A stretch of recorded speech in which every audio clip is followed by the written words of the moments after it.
살면서 누군가에게 돈을 빌려줄지 말지 고민해 본 경험 한 번쯤은 있으시죠? 그런데 만약 오랜만에 연락이 닿은 지인이 당신에게 돈을 빌려달라며 찾아와 그 돈이 필요한 진짜 이유를 털어놓는데 그 고백이 단순한 경제적 어려움을 넘어선 충격적인 이야기라면 어떠실 것 같으세요? 과연 그 이야기는 정말 돈에 대한 것일까요? 아니면 우리 사회의 어떤 민낯을 들여다보는 거울이 될까요? 오늘 우리는 바로 그 질문의 답을 함께 찾아볼까 합니다. 어느 날 오후 제게 예상치 못한 전화 한 통이 걸려왔습니다. 학창시절의 친구이자 한동안 연락이 뜸했던 지인이었죠. 목소리에는 다급함이 묻어 있었고 그는 저를 꼭 만나야 할 중요한 이야기가 있다고 했습니다. 왠지 모를 불안감이 스쳐 지나갔지만 오랜만의 연락이라 일단 만남을 수락했습니다. 며칠 뒤 우리는 익숙한 동네에 낡고 조용한 카페에서 마주 앉았습니다. 햇살이 창밖으로 쏟아져 들어왔지만 테이블에 앉은 그의 얼굴에는 어두운 그림자가 드리워져 있었죠. 한눈에 봐도 뭔가 깊은 고민에 빠져 있다는 걸 알 수 있었습니다. 그의 눈빛은 흔들렸고 커피잔을 든 손은 미세하게 떨리고 있었어요. 괜스레 저까지 긴장되는 순간이었죠. 한참을 머뭇거리던 그는 겨우 입을 열었습니다. 예상했던 대로 그는 돈 이야기를 꺼냈습니다. 급하게 필요한 큰 돈이 있는데 당장 구할 곳이 없으니 잠시 빌려줄 수 없겠냐는 요청이었죠. 저 역시 그의 상황을 대략 짐작하고 있었기에 마음 한편으로는 안쓰러운 마음이 들었습니다. 하지만 동시에 그의 표정이나 태도에서 단순한 생활고나 빚 때문만은 아닌 뭔가 더 복잡하고 무거운 사연이 숨어 있다는 느낌을 지울 수 없었습니다. 마치 얼음장 밑에 가려진 강물처럼 겉으로는 고요해 보여도 그 아래에는 거대한 흐름이 있는 것 같은 그런 기분이었달까요? 저의 걱정스러운 시선을 느꼈는지 그는 한숨을 길게 내쉬며 조심스럽게 말을 이어갔습니다. 그리고 그때부터 그의 이야기는 저의 예상을 완전히 벗어나기 시작했습니다. 그가 말한 돈의 진짜 용도는 빚을 갚거나 당장의 생활비를 충당하기 위함이 아니었습니다. 오히려 체면을 지키거나 이른바 사회적 관계를 유지하기 위한 어찌 보면 비상식적이라고까지 느껴지는 지출에 필요한 돈이라는 겁니다. 저는 당혹감을 감출 수 없었습니다. 대체 어떤 이유로 돈이 필요한 것인지 고개를 갸웃거릴 수밖에 없었죠. 그는 예를 들기 시작했습니다.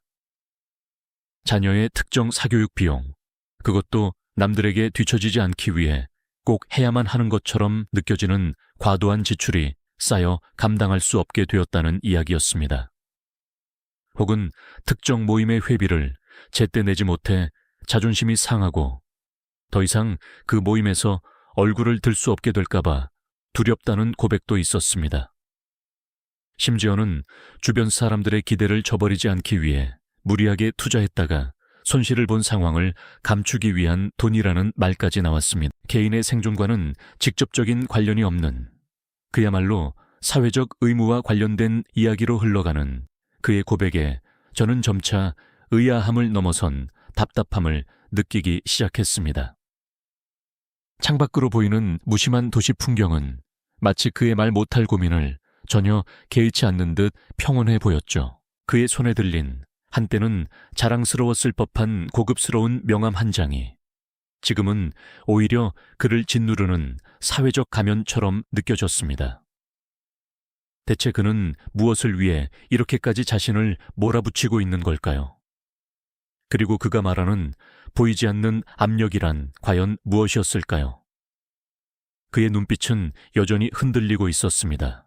그의 눈빛은 여전히 흔들리고 있었습니다. 그가 말하는 사회적 의무라는 단어는 제게 큰 혼란을 안겨주었죠. 생존과 직결된 문제도 아닌데 왜 저토록 절박하게 돈을 빌리려 하는 걸까요? 저는 그의 말이 채 끝나기도 전에 어렴풋이 짐작만 하던 어떤 불편한 진실과 마주하고 있다는 것을 깨달았습니다. 그가 겪는 고통은 단순한 경제적 어려움과는 거리가 멀어 보였죠. 오히려 우리 사회가 개인에게 들이오는 보이지 않는 그림자, 즉 체면이라는 무거운 족쇄에 묶여 허우적거리는 한 인간의 비극적인 단면을 보는 듯 했습니다. 그는 조용히 숨을 고르더니 마침내 더 깊은 이야기를 꺼내기 시작했습니다. 그가 말하는 돈의 진짜 용도는 단순히 지출을 메우는 것을 넘어선 무언가였습니다. 그것은 마치 겉으로 멀쩡해 보이는 건물의 내부가 이미 썩어 문드러져 가는데도 겉모습만이라도 유지하기 위해 값비싼 페인트를 계속해서 덧칠하는 행위와 같았습니다. 그는 자신이 처한 상황이 이미 감당하기 힘든 빚더미나 생활고 때문이 아니라고 했습니다. 대신 주변의 시선과 기대, 그리고 스스로 만들어낸 완벽한 삶이라는 허상 속에서 벗어나지 못해 벌어진 비극이라고 고백했죠. 그의 말은 제가 예상했던 범주를 완전히 벗어나는 충격적인 내용이었죠. 단순히 돈을 갚거나 생활비를 충당하려는 것이 아니라 더 깊은 곳에서부터 무너져가는 현실을 감추기 위한 처절한 몸부림이라는 것을 깨닫게 했습니다. 자녀의 교육을 위해 무리하게 투자했던 돈이 사실은 이미 회수 불가능한 지경에 이르렀다는 겁니다. 하지만 주변에서는 여전히 성공한 부모의 모습을 기대하고 있었고 그는 그 기대를 저버릴 수 없었다고 털어놓았습니다. 특정 모임의 회비 또한 마찬가지였습니다.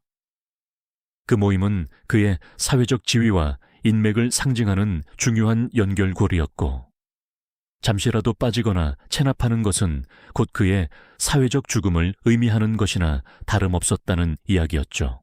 그는 웃었지만 그 웃음은 슬픔으로 일그러져 있었습니다. 더 나아가 그는 주변 지인들의 성공담에 휩쓸려 무리하게 투자했던 사업이 사실은 심각한 사기성 프로젝트였다는 것을 뒤늦게 알게 되었다고 했습니다. 이미 큰 돈을 잃었지만 주변 사람들에게는 잘 나가는 투자자인 척해야만 했다는 겁니다. 그가 지금 빌리려 하는 돈은 그 사기성 투자로 인해 발생한 손실을 감추고 잠시나마 자신의 사회적 가면을 유지하기 위한 마지막 발악과도 같다는 고백이었죠. 그의 목소리는 점차 떨렸고 눈가에는 굵은 눈물이 맺히기 시작했습니다. 저는 그의 고백을 듣는 내내 숨을 쉬기가 어려웠습니다. 그의 이야기는 단순히 개인의 재정적 파탄을 넘어 우리 사회가 개인에게 얼마나 잔인한 허상을 강요하고 있는지, 그리고 그 허상을 지키기 위해 얼마나 많은 사람들이 내면에서 무너져 내리고 있는지를 적나라하게 보여주는 거울과도 같았습니다. 그의 비극은 비단 그만의 이야기가 아니었죠. 성공해야 한다는 압박, 남들에게 뒤처지지 않아야 한다는 강박, 그리고 완벽해 보여야 한다는 강요 속에서 많은 이들이 자신을 잃어가고 있는 현실을 마주하는 듯 했습니다. 그는 결국 참았던 눈물을 터뜨렸습니다. 허탈한 웃음과 함께 흐느끼는 그의 모습은 한때 제가 알던 당당하고 자신감 넘치던 그 사람과는 너무나도 달랐습니다. 그의 손에 들려있던 고급스러운 명함은 이제 더 이상 자랑스러운 상징이 아니라 그를 옥죄는 무거운 족쇄처럼 보였습니다. 그는 스스로 만들어낸 혹은 사회가 요구한 심리적 감옥에 갇혀버린 듯 했죠. 창밖의 도시는 여전히 무심하게 빛나고 있었지만 제 눈에는 그 빛마저도 그의 고통을 비웃는 듯 차갑게 느껴졌습니다. 그의 개인적인 절망은 곧 우리 사회의 어두운 단면을 비추는 슬픈 그림자 같았습니다. 그의 고백은 제게 깊은 충격을 안겨주었습니다. 돈이라는 것이 단순히 물질적인 교환의 수단이 아니라 한 인간의 존엄성과 사회적 가면을 지키기 위한 마지막 보루가 될 수도 있다는 사실이 너무나도 비극적으로 다가왔습니다. 동시에 그 가면을 지키려다 오히려 더 큰 비극의 늪으로 빠져들게 되는 아이러니 또한 깨닫게 되었. 그의 눈물 속에는 돈보다 훨씬 더 무거운 사회적 압력과 체면 유지의 비극적인 대가가 담겨 있었습니다. 이 모든 것이 우리 사회의 그림자가 아닐까 하는 생각이 들었습니다. 그의 눈물과 함께 쏟아져 나온 고백은 제 마음속 깊이 묵직한 돌을 던지는 듯 했습니다. 카페 안에는 한동안 정적만이 감돌았죠. 더 이상 무슨 말을 해야 할지, 어떤 위로를 건네야 할지 알 수 없었습니다. 그저 그의 어깨를 말없이 두드려주는 것 외에는 제가 할 수 있는 일이 아무것도 없다는 사실에 무력감마저 들었죠. 그의 절규는 단순히 돈을 빌려달라는 요청을 넘어 한 인간이 사회라는 거대한 시스템 속에서 얼마나 처절하게 몸부림치고 있는지를 보여주는 비명처럼 느껴졌습니다. 그날 밤 저는 잠을 이룰 수 없었습니다. 그의 이야기는 제 머릿속을 맴돌며 수많은 질문을 던졌죠. 과연 우리는 겉으로 보이는 삶을 유지하기 위해 얼마나 많은 보이지 않는 비용을 치르고 살아가는 걸까요? 사회가 개인에게 요구하는 기대치라는 것은 대체 어디까지이며 그 무게는 또 얼마나 무거운 걸까요? 친구의 고백은 돈이라는 물질적인 문제를 넘어서 인간의 복잡한 심리와 우리 사회의 구조가 얼마나 밀접하게 얽혀 있는지를 뼈저리게 깨닫게 해주었습니다. 돈을 빌려줄지 말지의 결정은 단순한 개인적인 선택이 아니었습니다.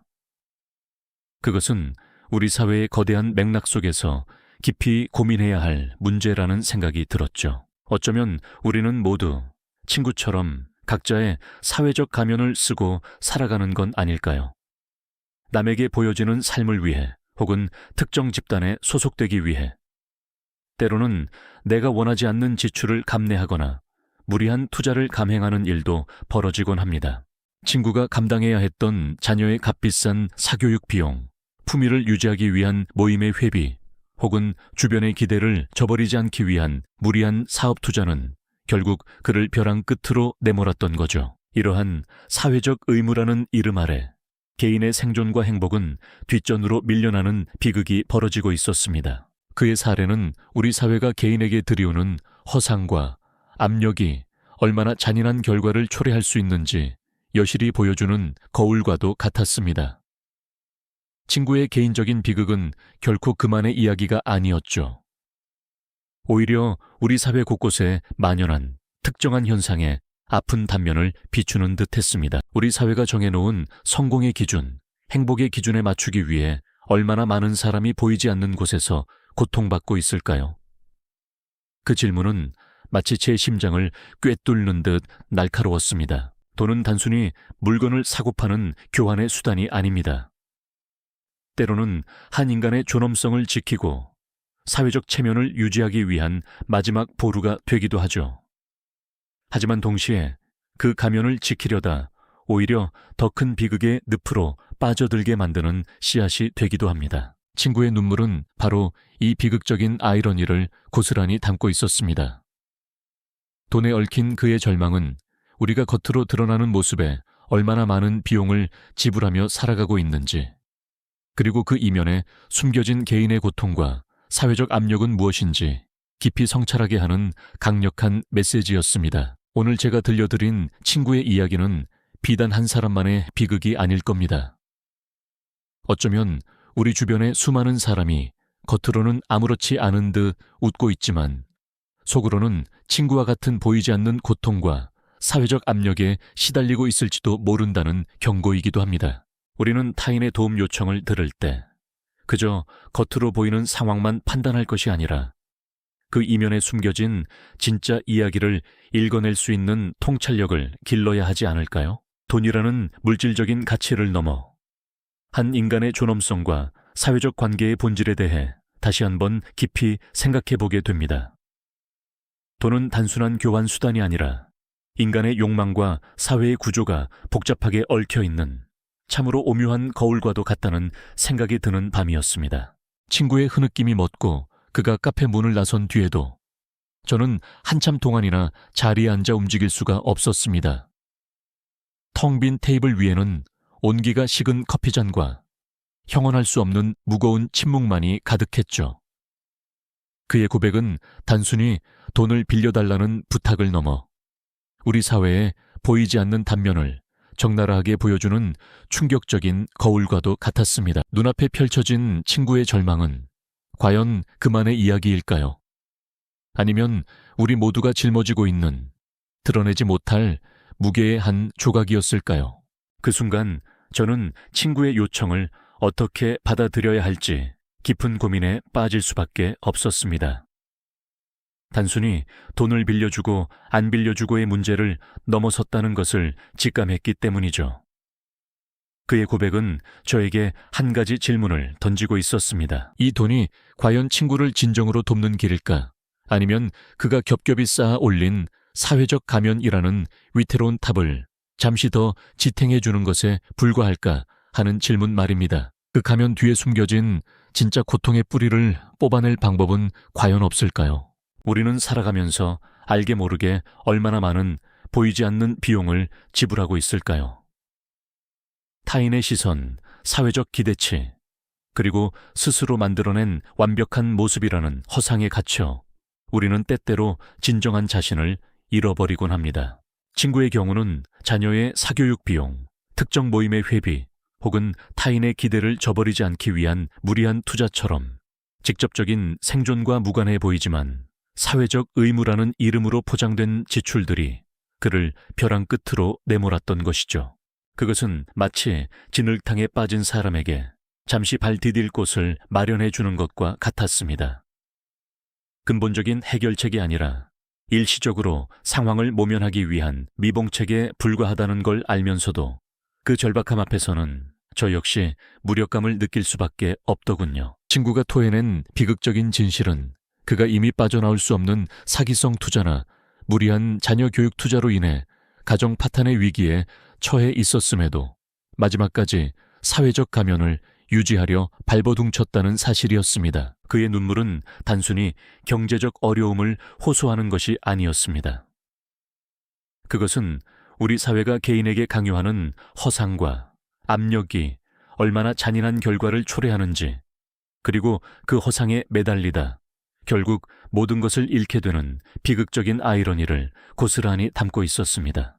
저의 친구가 겪는 개인적인 비극은 사실 우리 주변에 만연한 어떤 현상의 단면을 보여주는 섬뜩한 거울과도 같다는 생각이 들었습니다. 이 고백을 통해 저는 우리 사회가 개인에게 요구하는 보이지 않는 기대치와 체면 유지의 대가에 대해 깊이 성찰하게 되었습니다. 돈이라는 물질적인 문제를 넘어 한 인간의 심리와 사회 구조가 얼마나 복잡하게 얽혀 있는지 깨닫는 순간이었죠. 친구와의 관계를 어떻게 이어나갈지, 그리고 돈을 빌려줄지 말지 결정하는 것은 단순히 개인적인 선택을 넘어 훨씬 더 큰 사회적 맥락 속에서 고민해야 할 문제라는 것을 알게 되었습니다. 오늘 제가 들려드린 이 이야기는 비단 제 친구 한 사람만의 특별한 비극이 아닐 겁니다. 어쩌면 우리 주변의 수많은 사람이 겉으로는 아무렇지 않은 듯 웃고 있지만 속으로는 이 친구처럼 보이지 않는 고통과 사회적 압력에 시달리고 있을지도 모른다는 강력한 경고이기도 합니다. 우리는 타인의 도움 요청을 들을 때 그저 겉으로 보이는 상황이나 액수만으로 판단할 것이 아니라 그 이면에 숨겨진 진짜 이야기를 읽어낼 수 있는 통찰력을 길러야 하지 않을까요? 돈이라는 단순한 교환 수단을 넘어 한 인간의 존엄성과 사회적 관계의 본질에 대해 다시 한번 깊이 생각해 보게 됩니다. 돈은 인간의 욕망과 사회의 구조가 복잡하게 얽혀 있는 참으로 오묘하고도 때로는 잔인한 거울과도 같다는 생각이 드는 밤이었습니다. 이 거울은 우리에게 무엇을 비추고 있을까요? 그리고 우리는 그 비침 앞에서 어떤 선택을 해야 할까요? 이 영상이 도움이 되셨다면 좋아요와 구독 부탁드립니다. 여러분의 응원이 제게 큰 힘이 됩니다. 다음 영상에서도 더 유용한 정보를 공유하겠습니다. 감사합니다.